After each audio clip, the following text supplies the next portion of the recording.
கர்த்தருடைய பரிசுத்த நாமத்துக்கு ஸ்தோத்திரம். பெதஸ்தா சுவிசேஷ ஜெப ஆலயத்தின் மூலமாக சத்தியத்தின் நேரத்திற்கு உங்கள் அனைவரையும் அழைக்கிறேன். கர்த்தர் உங்களை ஒவ்வொருவரும் ஆசீர்வதிப்பாராக. பேச வேண்டிய தலைப்பு என்னவென்றால் ரட்சிப்பின் சத்திய ரகசியங்கள். இப்போ ரட்சிப்பு என்பது நாம் ரட்சிக்கப்பட்டு விட்டோம் என்று நாம் சொல்லுகிறோம். நாம் எப்படி ரட்சிக்கப்பட்டோம் என்று நாம் நம்மை உணர வேண்டும். சொல்லப்போனால் ரட்சிப்பில் எத்தனையோ வகைகள் இருக்கிறது, எத்தனையோ பகுதிகள் இருக்கிறது. அந்த ரட்சிப்பின் பகுதிகள் இப்போ கடந்த கால ரட்சிப்பு, பொதுவான ரட்சிப்பு, இப்படி எதிர்கால ரட்சிப்பு, பாவ வல்லமையிலிருந்து ரட்சிப்பு, பூரண ரட்சிப்பு, இப்போ எதிர்கால ரட்சிப்பு, பாவ உலகத்தை விட்டு ரட்சிப்பு, நித்திய ரட்சிப்பு, இப்படின்னு பல வகையில் ரட்சிப்புகள் இருக்கிறது. இப்போ நாம் ரட்சிப்பின் சத்திய ரகசியங்கள்.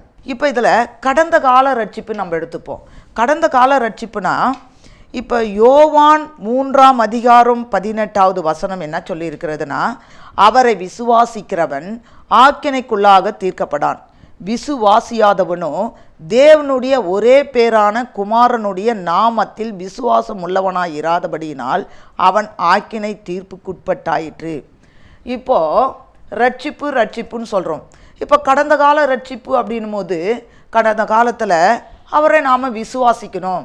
விசுவாசிக்கலைன்னா நமக்கு என்ன கிடைக்காது? தேவ மகிமை கிடைக்காது. விசுவாசிக்கிறவனோ தேவனுடைய ஒரே பேரான குமாரனுடைய நாமத்தில் விசுவாசம் உள்ளவனாய் இராதபடியினால், இயேசுவின் நாமத்தினாலே நாம் எதெல்லாம் விசுவாசிக்கலையோ நாம் எந்த விதமான அற்புதத்தையும் பெற்றுக்கொள்ள முடியாது. ஆனால் இயேசுவின் நாமத்தினாலே நம்ம எல்லா விதத்தையும் நம்ம விசுவாசிக்கணும். நம்ம விசுவாசித்தா மட்டும்தான் தேவனிடத்திலிருந்து ஒரு அற்புதத்தை பெற்றுக்கொள்ள முடியும். இப்போ நாம் ரட்சிக்கப்பட்டவங்க முதலாவது நம்மக்கிட்ட என்ன இருக்கணும்? விசுவாசம் இருக்கணும். விசுவாசம் இல்லைன்னா நாம் எந்த ஒரு விஷயத்திலிருந்தும் ரட்சிக்கப்பட முடியாது.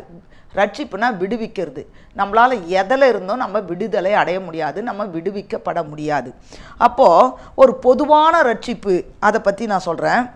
யூதா புத்தகம் 3 பிரியமானவர்களே, பொதுவான ரட்சிப்பை குறித்து உங்களுக்கு எழுதும்படி நான் மிகவும் கருத்துள்ளவனாய் இருக்கையில் பரிசுத்தவான்களுக்கு ஒரு விசை ஒப்பு கொடுக்கப்பட்ட விசுவாசத்திற்காக நீங்கள் தைரியமாய் போராட வேண்டும் என்று உங்களுக்கு எழுதி உணர்த்துவது எனக்கு அவசியமாய் கண்டது. அல்லேலூயா. இப்போ இந்த பொதுவான ரட்சிப்பு என்ன சொல்லுதுன்னா, பொதுவான ரட்சிப்பை குறித்து உங்களுக்கு எழுதும்படி நான் மிகவும் கருத்துள்ளவனாயிருக்கையில் பரிசுத்தவான்களுக்கு ஒரு விசை ஒப்பு கொடுக்கப்பட்ட விசுவாசத்திற்கு நீங்கள் தைரியமாய் போராட வேண்டும். நம்ம வாழ்க்கையில் எந்த ஒரு பிரச்சனை வந்தாலும் கர்த்தர் நடத்துவார், கர்த்தர் செய்வார் அப்படின்ற முழு நம்பிக்கை, முழு விசுவாசம். ஒரு துளி கூட நம்ம என்ன பண்ணக்கூடாது? சந்தேகப்படாமல் ஒரு விசுவாசத்தில் நம்ம உறுதியாக இருக்கணும். அதுதான் தைரியமாய் போராட வேண்டும் என்று உங்களுக்கு எழுதி உணர்த்துவது எனக்கு அவசியமாய் கண்டது. நம்ம தைரியமாக விசுவாசத்தில் போராட வேண்டும். நம்ம விசுவாசத்துக்கு எதிர்ப்பாக அநேக தடைகள் வரும், அநேக பாடுகள் வரும், அநேக துன்பங்கள் வரும், அநேக வேதனைகள் வரும். இதையெல்லாம் நம்ம என்ன பண்ணக்கூடாது? விசுவாசத்திலிருந்து வழிவிடக்கூடாது. நடக்குமோ நடக்காதோ, கிடைக்குமோ கிடைக்காதோ, செய்வாங்களோ செய்ய மாட்டாரோ, நம்ம ஜெபிப்பதற்கு பதில் கிடைக்குமோ கிடைக்காதோ, ஆண்டவர் நடத்துவாரோ நடத்த மாட்டாரோ, இதே குறிக்கோளில் நம்ம இருந்தோம்னா அது விசுவாசம் கிடையாது. விசுவாசத்தில் போராட வேண்டும். கிடைக்காத ஒரு சூழ்நிலை எதிர்ப்பு வருதுன்னா கூட நிச்சயம் நமக்கு கிடைக்கும், கர்த்தர் செய்வார் என்ற ஒரு தைரியம் மனசுக்குள்ள பொதுவாக எந்த சூழ்நிலையிலையும் சரி, என்ன நடந்தாலும் சரி, என்ன கிடைச்சாலும் கிடைக்காப்பட்டாலும் ஆண்டவருக்கு சோத்திரம், நடந்தாலும் நடக்காப்பட்டாலும் ஆண்டவருக்கு சோத்திரம், என்ன நடந்தாலும் கர்த்தருக்கு சோத்திரம். ஒரு மன தைரியம் மனசுக்குள்ளே வச்சிடணும். அந்த மன தைரியத்திலிருந்து மாத்திரம் நம்ம வெளியே வந்துடக்கூடாது. ஒரு சின்ன சோர்வு கூட நமக்கு வரக்கூடாது. அப்படியே கிடைக்காமல் ஒரு சூழ்நிலை வந்தாலும், நடக்காமல் ஒரு சூழ்நிலை வந்தாலும் ஆண்டவர் அதை குறித்து ஏதோ ஒரு பெரிய காரியத்தை, ஒரு திட்டத்தை வகுத்து வச்சிருக்கிறாரு அப்படிதான் நம்ம நம்பணுமே தவிர நாம் என்ன பண்ணிடக்கூடாது? ஒரு வேலை கிடைக்குமோ கிடைக்காதோ அப்படின்னு மனசுக்குள்ள ஒரு சந்தேகத்தையும் கொண்டு வந்துடக்கூடாது. மனசை தளர விட்டுடக்கூடாது. நம்ம பயந்துடக்கூடாது. அதில் நம்ம என்ன பண்ணியிருக்கணும், தைரியமாக போராடணும், தைரியமாக நம்ம போராடணும். அதே போல் அப்போஸ்தலர் 4ஆம் அதிகாரம் 12 வசனம் என்ன சொல்லுது பார், அவராலே அன்றி வேறு ஒருவராலும் ரட்சிப்பு இல்லை, நாம் ரட்சிக்கப்படும்படிக்கு வானத்தின் கீழெங்கும் மனுஷருக்குள்ளே அவருடைய நாமமே அல்லாமல் வேறொரு நாமம் கட்டளையிடப்படவும் இல்லை என்றான். அப்போ அவரால் மட்டும்தான் நம்மளுக்கு ரட்சிப்பு கிடைக்குமே தவிர, கர்த்தருடைய பிள்ளைகள் ஆண்டவரை ஏற்றுக்கிட்ட பிறகு, அவரை தெரிந்து கொள்ளப்பட்ட பிறகு வேற யாராலையும் நம்மளுக்கு ரட்சிப்பு எந்த சூழ்நிலையிலும் கிடைக்கவே கிடைக்காது. வேற நம்முடைய சுய பலத்தினாலோ, நம் பலத்தினாலும் அல்ல, பராக்கிரமத்தினாலும் அல்ல, உமதாவியால் ஆகும் என்று வேதம் சொல்லுது. நம்முடைய பலத்தாலோ நம்முடைய பராக்கிரமத்தினாலோ எதுவுமே நடக்காதுங்க. அவருடைய நாமத்தினாலும் அவருடைய கிருபையினாலும் அவருடைய வல்லமையினாலும் மட்டும்தான் நம்ம வாழ்க்கையில் எதுவுமே நடக்குமே தவிர, நம்முடைய சுய முயற்சினாலோ, தன்னுடைய சுய ஆலோசனையினாலோ, தன்னுடைய சுய எண்ணத்தினாலோ, தன் சுய திட்டத்தினாலோ, தன் சுய நோக்கத்தினாலோ நம்ம வாழ்க்கையில் எதுவுமே நடக்காதுன்றதை மாத்திரம் மனசில் ஒரு உறுதி வச்சிடணும். ஆனால் அவருடைய நாமத்தினால, அவருடைய வல்லமையினால, அவருடைய இரக்கத்தினால, அவருடைய தயவுனால, அவருடைய திட்டத்தினால, அவருடைய நோக்கத்தினால மட்டும்தான் நம்ம வாழ்க்கையில் எதுவுமே A to Z வரைக்கும், நான் குறிப்பிட்டு எதையும் சொல்ல முடியல, A to Z வரைக்கும் எல்லா காரியமும் நம்ம என்ன நோக்கத்தை நீங்கள் வாழ்க்கையில் எதிர்பார்க்குறீங்களோ அத்தனை காரியங்களும் அவரால் மட்டும்தான் நடக்குமே தவிர, தன்னுடைய, அதாவது வேதம் சொல்லுது, கவலைப்படுவதனால் ஒரு முழத்தை கூட்டவும் எவனாலும் முடியாது, ஒரு முழத்தை குறைக்கவும் முடியாது, என்னவும் பண்ண முடியாது. நம்மளால் எதுவுமே பண்ண, எவ்வளோ பணத்தாலையும் பண்ண முடியாது, சரீர பலத்தாலையும் பண்ண முடியாது, எந்த யோசனையினாலையும் பண்ண முடியாது, நீங்கள் போடுற திட்டங்களையும் பண்ண முடியாது, இல்லை ஒரு மற்றவங்க உறவுகள் மூலயமா மற்றவங்க மூலயமா கூட எதுவுமே பண்ண முடியாதுங்க, எதுவுமே நடக்காதுங்க. ஆண்டவரால் மட்டும்தான் நடக்க முடியும். அதனால் நம்ம இருதயத்தை சுத்தமாக அவர் பக்கம் திருப்பிட வேண்டியதான். ஆண்டவரே நீதான் என்னுடைய காரியத்தை வாய்க்க பண்ணணும்னு அவர் மேலே ஒரு நம்பிக்கை வச்சு இருதயத்தை முழுமையாக ஒரு பக்கம் திருப்பி அவர் மேலேயே சார்ந்து இருக்கணும், அவரையே சார்ந்து இருக்கணும். அப்போ தான் நமக்கு எதுவுமே நடக்குமே தவிர நம்ம போடுற திட்டமெல்லாம் வேஸ்ட்டு. இப்போ அதுபோல் இப்போ பொதுவான ரட்சிப்பை நம்ம பார்த்தோம். நிகழ்கால ரட்சிப்பு, நிகழ்காலம்னா இப்போ நடந்து கொண்டு இருக்கிற காலத்தில் இப்போ நடக்கிற ரட்சிப்பு. அப்போது பிலிப்பியர் 2ஆம் அதிகாரம் 12ஆம் வசனம் என்ன சொல்லுதுன்னு பாருங்களேன். ஆதலால் எனக்கு பிரியமானவர்களே, நீங்கள் எப்போதும் கீழ்ப்படுகிறபடியே நான் உங்களுக்கு சமீபமாக இருக்கும் பொழுதே மாத்திரமல்ல, நான் தூரமாக இருக்கிற இப்பொழுதும் அதிக பயத்தோடும் நடுக்கத்தோடும் உங்கள் ரட்சிப்பு நிறைவேற பிரயாசப்படுங்கள். எப்பவுமே சரி, ஒரு ஊழியக்காரரோ இல்லை ஒரு குடும்பத்தில் இருக்கிற சகோதரரோ இல்லை தாய் தந்தையோ இல்லை கணவரோ இல்லை மனைவியோ பிள்ளைகளோ யார் மேலேயும் தன்னுடைய நம்பிக்கையை சாய்க்கவே கூடாது. யார் தான் நமக்கு பலன்னா ஆண்டவர் தான் பலன். இப்போது பவுல் தூரமாக இருக்கிறாரு, ஆனால் பிலிப்பியருக்கு சொல்கிறாரு, தூரமாக இருக்கிற இப்போதும் சொல்கிறேன், அதிக பயத்தோட, நான் கிட்ட இல்லை நான் தூரமாக இருக்கிறேன்னு சொல்லிட்டு உங்கள் இஷ்டம் போல் எதையும் செய்ய வேண்டாம், அதிக பயத்தோடும் நடுக்கத்தோடும் உங்கள் ரட்சிப்பு நிறைவேற பிரயாசப்படுங்கள்.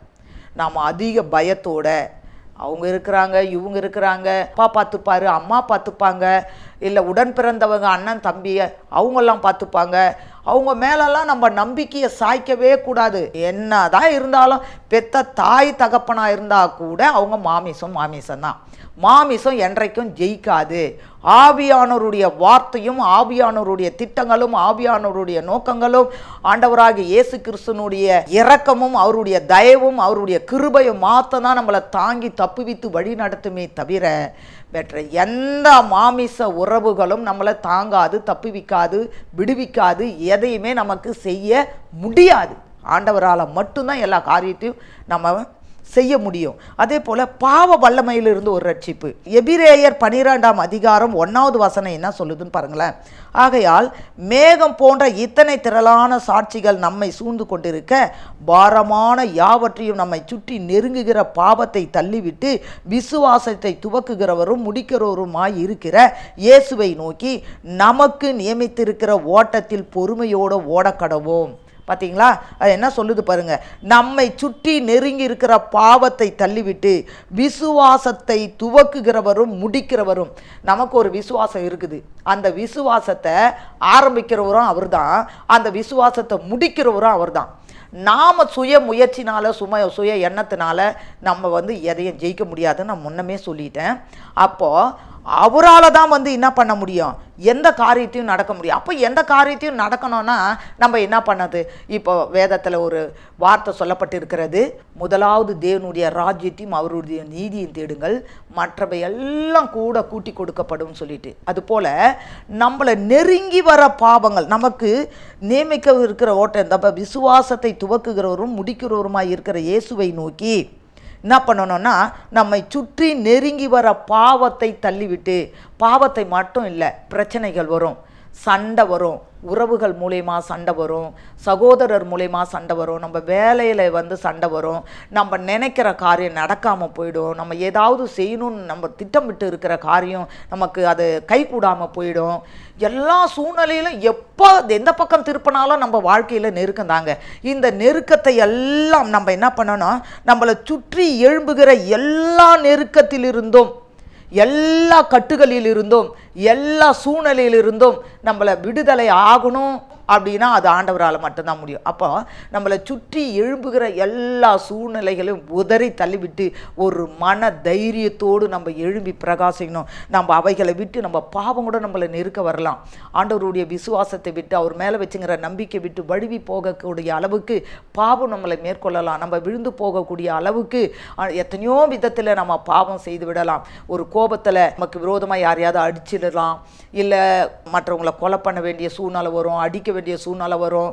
இப்போ பண விஷயத்தில், குடும்ப விஷயத்தில், எல்லாத்துலேயும் நமக்கு ஒரு பிரச்சனைகள், எதிர்ப்புகள், போராட்டங்கள், சண்டை, வைராகியம், அது மட்டும் இல்லை, பிரிவினைகள், பண பிரச்சனையில், கடன் பிரச்சனையில், குடும்ப பிரிவினையில், எல்லாத்துலேயும் ஒரு போராட்டம் வருங்க.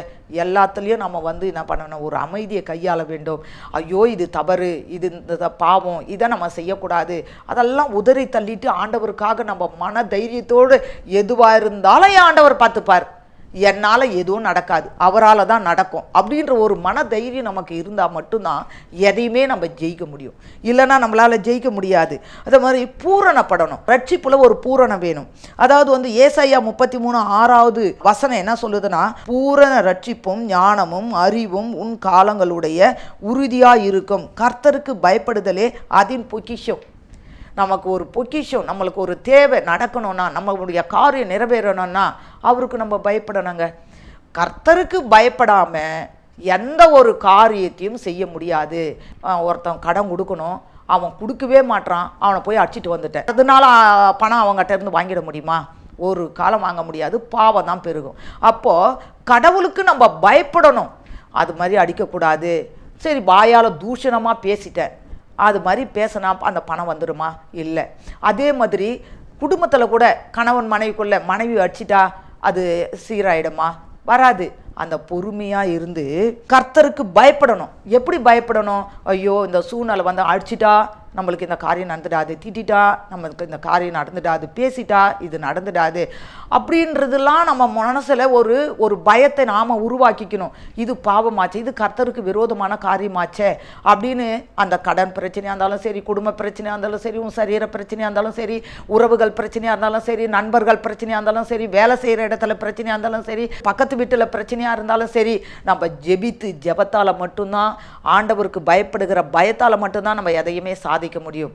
என்னை பலப்படுத்துகிற கிறிஸ்துவினாலே எல்லாவற்றையும் செய்ய பலன் உண்டு அப்படின்னு சொல்லி நம்ம அவரை நம்மளை பலப்படுத்துறாரு. அவரால் தான் எதையுமே செய்ய முடியும். என் பலத்தினாலும் அல்ல, பராக்கிரமத்தினாலும் அல்ல, உமதாவியால் ஆகும் என்று சொல்லுது. நம்முடைய பலத்தாலேயோ நம்முடைய பராக்கிரமத்தினாலேயோ எதையும் செய்ய முடியாது, அவருடைய ஆவியால் தான் நடக்கும். இன்னொரு இடத்த வேதம் குதிரை யுத்த நாளுக்கு என்று ஆயத்தப்படும், ஜெயமோ கர்த்தரால் வரும்னு சொல்லுது. அப்போ நம்ம ஆண்டவருக்கு ஆயத்தப்படணும், நம்ம பூரணப்படணும், நம்ம ரட்சிப்பில் பூரணப்படணும், விசுவாசத்தில் பூரணப்படணும், நம்பிக்கையில் பூரணப்படணும். நம்ம நம்பிக்கையில் பூரணம்னா என்ன? பூரணமாக அது ஒரு இடியே தலைமையில் ஊந்தாலும் சரி, கப்பலே கவுந்துட்டாலும் சரி, உலகமே அழிஞ்சிட்டாலும் சரி, யோபு மாதிரி ஒரு மனதைரியம் வைக்கணுங்க.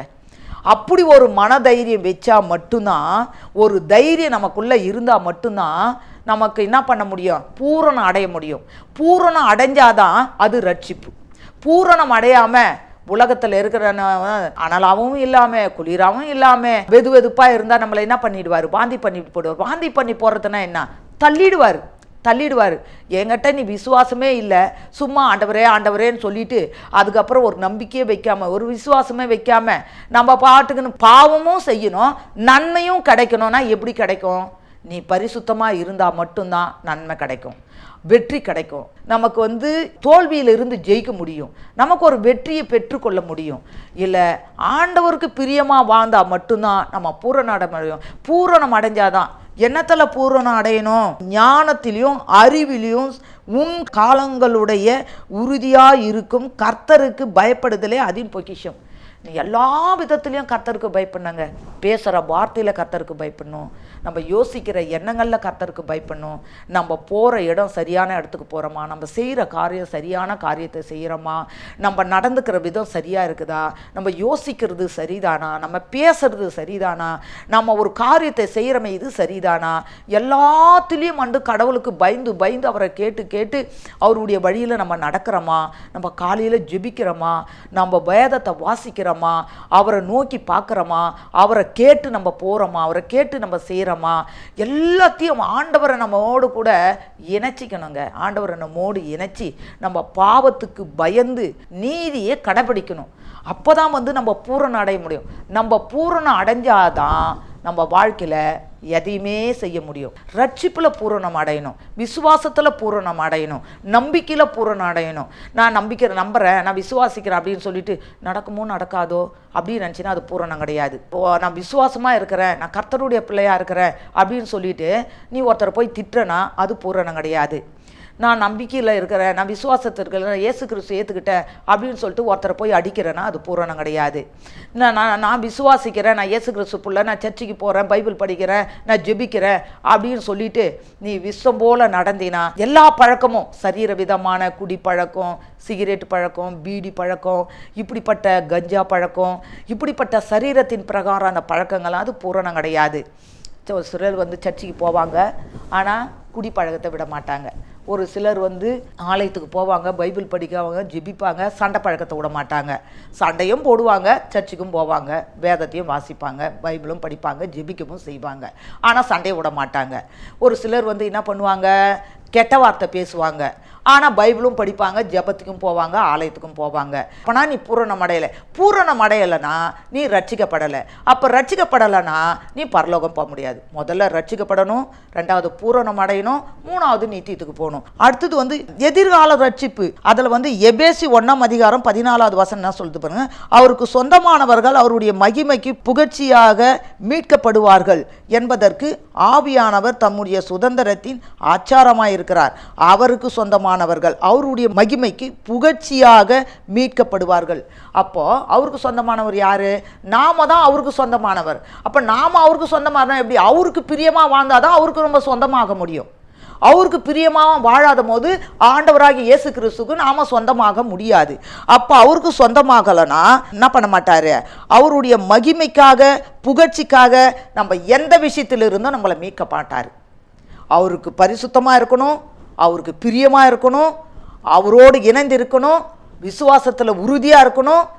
அப்போ தான் அவர் மேலே நம்பிக்கையாக இருக்கணும், அவரை சார்ந்து வாழணும். அப்போ தான் நம்ம எந்த ஒரு பிரச்சனையிலிருந்தும் நம்மளை மீட்பார். இல்லைனா அவர் மீட்கப்பட்டார்.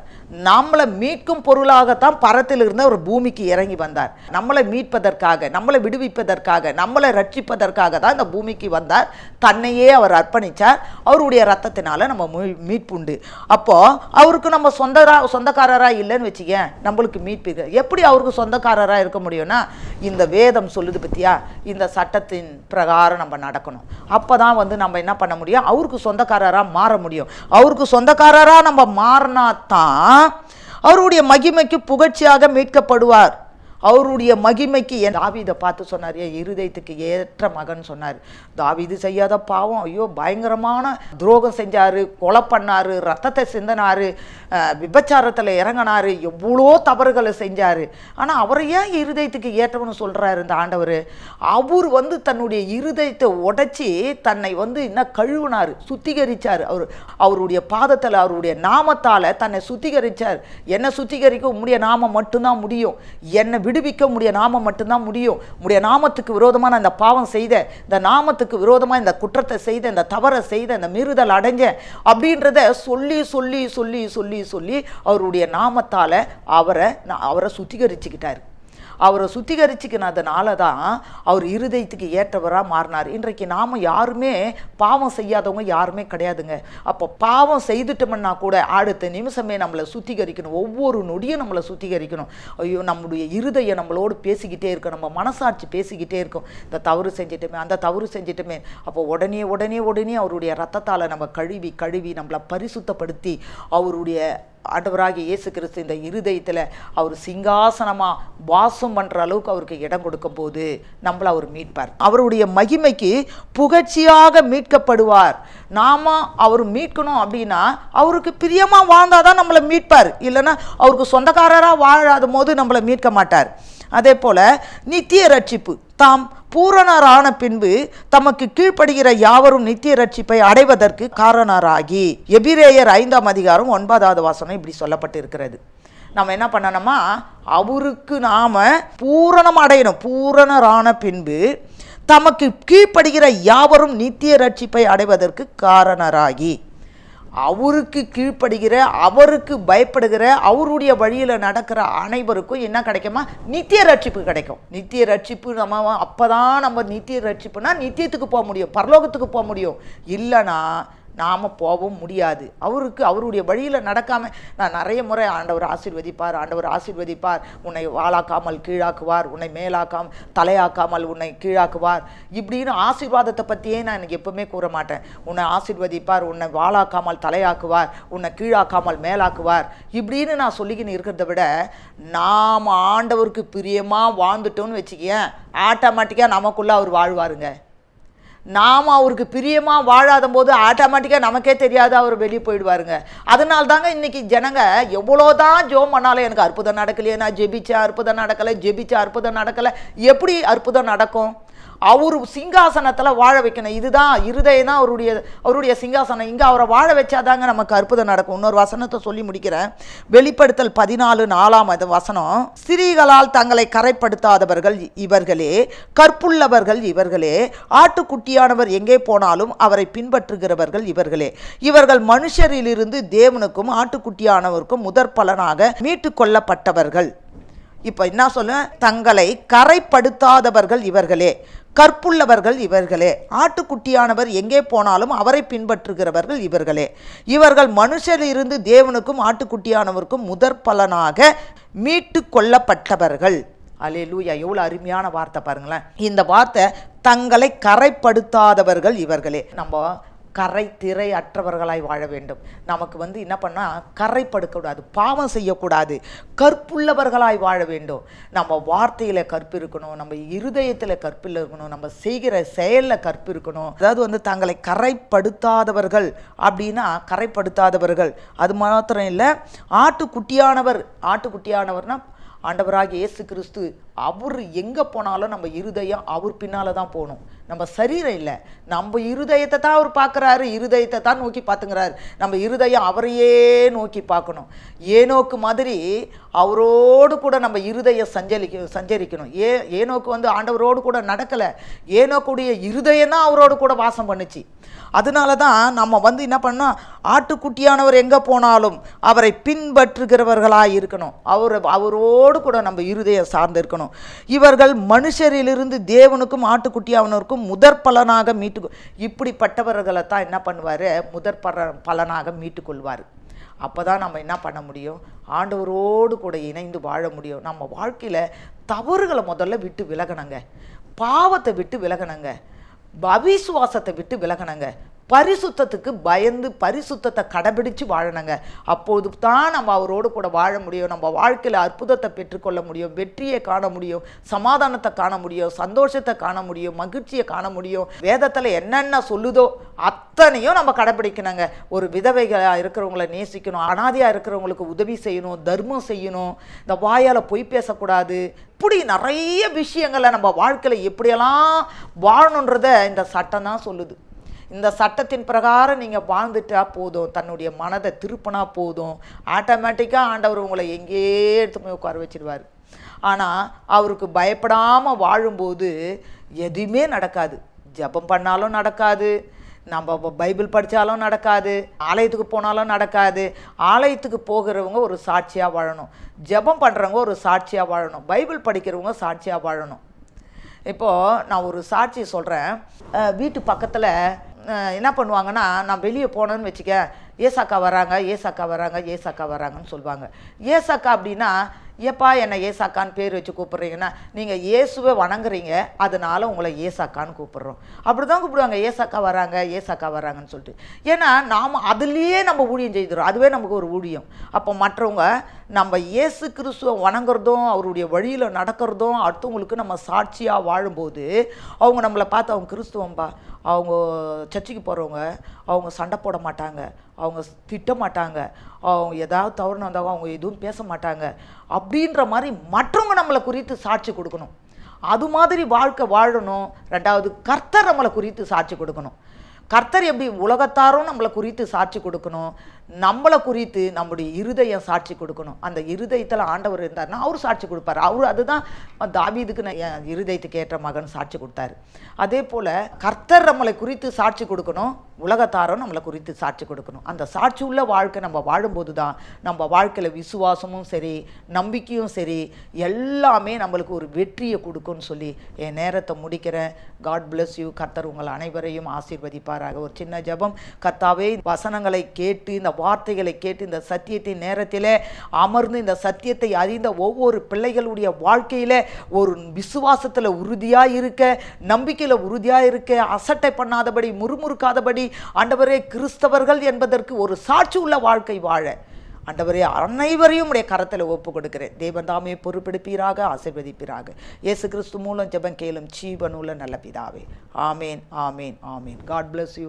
எஸ் புஷ்பராணி, பெதஸ்தா சுவிசேஷ ஜெப ஆலயம். செல்போன் 9786463921.